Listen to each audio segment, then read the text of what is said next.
Assalamualaikum warahmatullahi wabarakatuh. Halo Sobat Madrasah, perkenalkan nama saya Riko Ardani Dan saya Serliana. Di sini kami tidak hanya sendiri, tetapi kami ditemani oleh kelompok kami yaitu kelompok 4.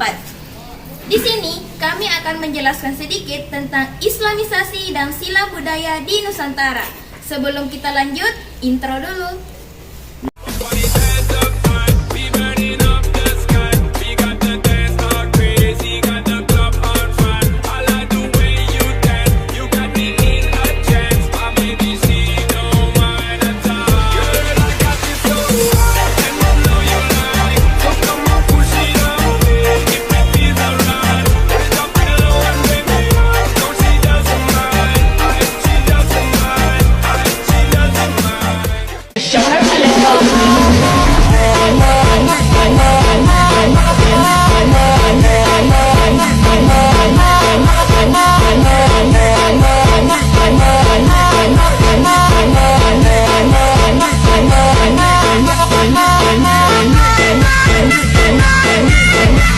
Saya akan menjelaskan sedikit tentang Islamisasi dan silam budaya di Nusantara.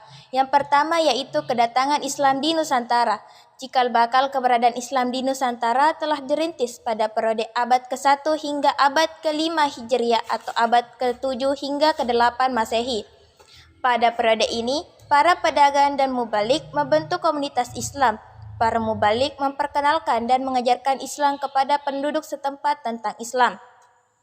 Ajaran-ajaran Islam tersebut antara lain yaitu Islam mengajarkan toleransi terhadap sesama manusia. Islam mengajarkan bahwa di hadapan Allah derajat manusia semua sama.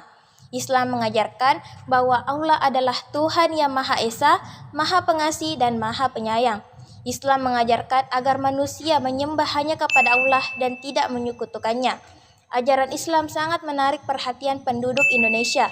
Pengaruh Islam yang masuk ke Indonesia bagian timur terutama Maluku tidak dapat dipisahkan dari jalur perdagangan.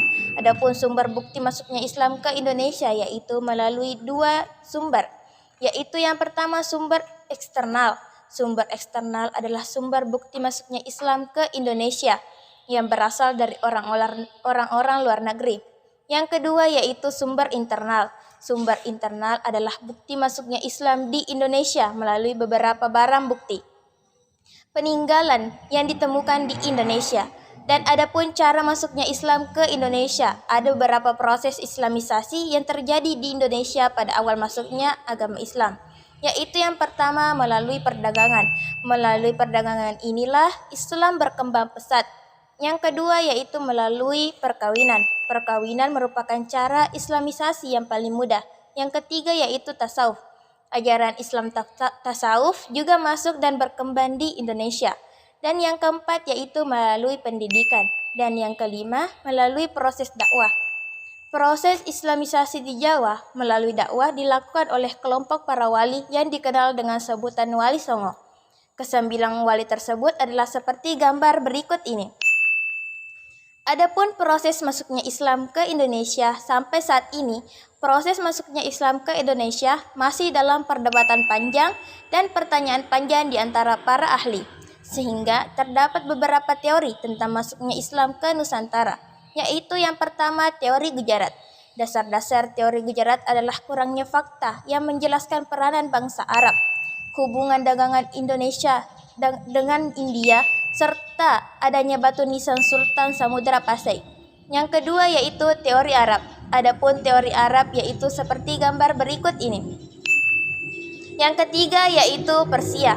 Persia merupakan jalur utara. Dari jalur tersebut Islam memperoleh unsur baru yang disebut tasawuf. Dan secara terperinci, golongan penyebar agama Islam di Indonesia yaitu golongan mubalik, perdagangan, dan golongan wali. Baik, itu saja yang dapat saya sampaikan. Terima kasih. Adapun bagian kedua yaitu Islam dan jaringan perdagangan antar pulau. Jaringan perdagangan dan pelayaran antar pulau di Nusantara terbentuk karena saling membutuhkan barang-barang yang tidak ada di tempatnya. Akibat hal tersebut, muncullah saudagar-saudagar dan syah bandar yang berperan melahirkan dan membangun pusat-pusat perdagangan di Nusantara. Barang dagangan utama dapat prioritas dalam perdagangan antar pulau yaitu seperti gambar berikut. Pada masa ini, cara perdagangan dilakukan melalui sistem barter. Kepulauan Indonesia memiliki peranan besar dalam perdagangan sampai abad ke-18. Pusat perdagangan memiliki kemampuan sebagai berikut ini. Adapun pola pedagang dan pelayaran antar pulau di Indonesia. Jaringan perdagangan dan pelayaran antar pulau di Indonesia telah dimulai sejak abad pertama Masehi. Pada abad ke-15 sampai abad ke-16, jalur perdagangan di Asia Tenggara diwarnai oleh dua jalur besar, yaitu jalur Cina Malaka dan jalur Maluku Malaka. Adapun pusat-pusat perdagangan serta jalur pelayaran sebelum jatuhnya Malaka.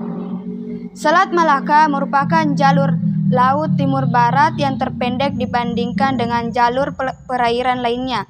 Dengan begitu, Selat Malaka menjadi jalur perdagangan strategis bagi dunia dalam melakukan ekspor-impor barang melalui lintas perairan. Dan yang ketiga yaitu pusat-pusat perdagangan serta jalur pelayaran setelah jatuhnya Malaka. Pusat-pusat perdagangan dan kekuasaan yang berkembang pesat setelah jatuhnya Malaka ke tangan Portugis tahun 1511 antara lain Aceh, Banten, Demak, Banjar, Makassar, Ternate, dan Tidore. Baik, itu saja yang dapat saya sampaikan. Terima kasih. Adapun yang ketiga yaitu Islam masuk Istana Raja. Masuknya agama Islam di kalangan Istana Raja hampir merata terjadi pada semua pulau di Indonesia, yaitu yang pertama kerajaan Islam di Sumatera. Peranan Pulau Sumatera bagi perkembangan agama Islam cukup penting. Di Sumatera terdapat kerajaan Islam baik besar maupun kecil yang terutama terletak di sepanjang pesisir Selat Malaka dan pesisir barat Sumatera. Di antara kerajaan tersebut ada yang sedang mengalami perkembangan dan ada pula yang sedang mengalami kemunduran. Salah satunya yaitu kerajaan Islam di Riau. Kerajaan Islam di Riau yang dimaksud adalah Siak yang kini berada di daerah Riau. Kerajaan tersebut tumbuh menjadi kerajaan yang bercorak Islam baru pada abad ke-15. Karena pada abad ke-13 dan 14, kerajaan tersebut masih berada pada kekuasaan kerajaan Melayu, Singasari, dan Majapahit. Dan yang kedua yaitu kerajaan Islam di Papua. Pulau Papua adalah pulau yang mayoritas penduduknya beragama Kristiani. Namun bukan berarti bahwa penyebaran Islam tidak terjadi di pulau ini. Sehingga muncullah beberapa teori yang menjelaskan mengenai kedatangan Islam ke Papua. Yaitu teori pertama menjelaskan bahwa kedatangan Islam di Papua dibawa oleh mubalik asal Aceh yang bernama Abdul Ghaffar. Teori kedua menjelaskan bahwa Syarif Muaz Al-Fatang adalah seorang sufi yang membawa agama Islam ke tanah Papua. Teori ketiga menjelaskan bahwa perdagangan dari Bugis melalui Pulau Seram Timur dan Banda melakukan perkembangan Islam di Papua, khususnya di daerah Fakfak dan sekitarnya. Adapun teori keempat menjelaskan bahwa Islam di Papua berasal dari Pulau Bacang. Baik, itu saja yang dapat saya sampaikan. Terima kasih. Adapun jaringan keilmuan di Nusantara.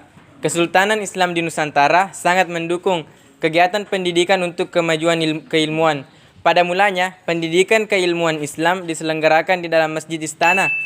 Para sultan tidak hanya memberikan dana untuk mendukung kegiatan pendidikan tersebut, namun juga mendatangkan para ulama baik, ulama pribumi maupun ulama dari luar wilayah. Sehingga para sultan dan pejabat negara banyak yang menimpa ilmu dari para ulama. Adapun pengaruh Islamisasi terhadap perkembangan pendidikan Islam di awal Nusantara. Pendidikan Islam berlangsung bersamaan dengan proses Islamisasi wilayah Nusantara. Pendidikan terlihat dari kemunculan masjid dan pengembangan institusi pendidikan di berbagai wilayah. Dan yang kedua yaitu penyelenggaraan pendidikan Islam Nusantara. Penyelenggaraan pendidikan Islam Nusantara dapat diamati juga dalam lembaga pendidikan Islam di Nusantara, misalnya surau, dayah, dan pesantren. Berikut yang saya sempat sampaikan. Terima kasih. Di sini saya akan menjelaskan sedikit tentang akulturasi dan perkembangan budaya Islam. Akulturasi tersebut dapat dilihat dari berbagai bidang berikut, yaitu yang pertama, seni bangunan. Jika bangunan dari masa Hindu-Buddha yang berupa candi, maka seni bangunan Islam yang menonjol adalah masjid. Bagi umat Islam, tujuan utama dari bangunnya masjid adalah sebagai tempat beribadah. Adapun akulturasi yang kedua yaitu seni ukir. Akulturasi bidang seni rupa terlihat pada seni kaligrafi atau seni kot, yaitu seni yang memadukan antara seni lukis dan seni ukir. Dengan menggunakan huruf Arab yang indah dan penulisan bersumber pada ayat-ayat suci Al-Quran dan hadis. Adapun akulturasi yang ketiga yaitu aksara dan seni sastra. Tersebarnya agama Islam ke Indonesia telah berpengaruh terhadap bidang aksara atau tulisan, yaitu masyarakat mulai mengenal tulisan Arab. Dan bentuk seni sastra yang berkembang di Melayu dan Pulau Jawa adalah seperti Melayu, Babat, Suluk, dan Primbon. Adapun akulturasi yang keempat yaitu kesenian. Akulturasi pada seni musik terlihat pada musik, kasidah dan gabelang pada upacara. Di bidang seni tari terlihat pada tari sedati yang diiringi salawat Nabi dan kesenian debus yang diawali dengan membaca Al-Quran. Adapun contoh dari kesenian-kesenian yang bernafaskan Islam yaitu permainan debus, seudati, pertunjukan wayang, dan sekaten. Adapun akulturasi yang kelima yaitu kalender. Sebelum budaya Islam masuk ke Indonesia, masyarakat Indonesia sudah mengenal kalender Hindu yang dimulai tahun 78 Masehi. Demikian uraian materi tentang wujud akulturasi kebudayaan Indonesia dan kebudayaan Islam. Terima kasih. Adapun pembahasan yang terakhir yaitu proses integrasi Nusantara. Berkembangnya Islam di Indonesia memiliki peranan penting yang dapat mempercepat proses integrasi bangsa Indonesia. Kita dapat melihat kenyataan tersebut dari berbagai aspek yaitu yang pertama, etis. Secara etis, ajaran Islam tidak mengakui adanya perbedaan golongan dalam masyarakat. Selain itu, agama Islam tidak mengenal perbedaan kasta, golongan, dan lain-lain. Adapun aspek yang kedua yaitu kultural. Secara kultural atau budaya, pemeluk Islam di Indonesia tidak mempertentangkan ajaran Islam dengan adat istiadat atau kepercayaan yang dipengaruhi oleh ajaran Hindu-Buddha. Dan aspek yang ketiga yaitu historis. Secara historis ternyata sikap terbuka tersebut disalahgunakan oleh kekuatan asing yang ingin menguasai sumber barang dagangan. Dan aspek yang keempat yaitu ideologis.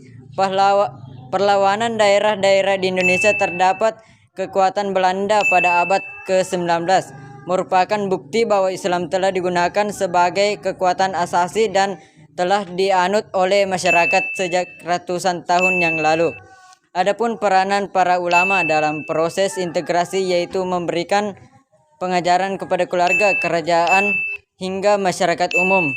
Dan yang kedua yaitu peran perdagangan antar pulau yaitu mendorong terjadinya proses integrasi yang terhubung melalui para pedagang. Dan yang ketiga yaitu peran bahasa adalah bahasa memiliki peran yang sangat penting sebagai alat komunikasi manusia dalam berinteraksi. Itu saja uraian dari pembahasan proses integrasi Nusantara. Terima kasih. Wassalamualaikum warahmatullahi wabarakatuh. And I'll be gone, gone tonight. The ground beneath my feet is open wide. The way that I've been holding on too tight, with nothing in between. The story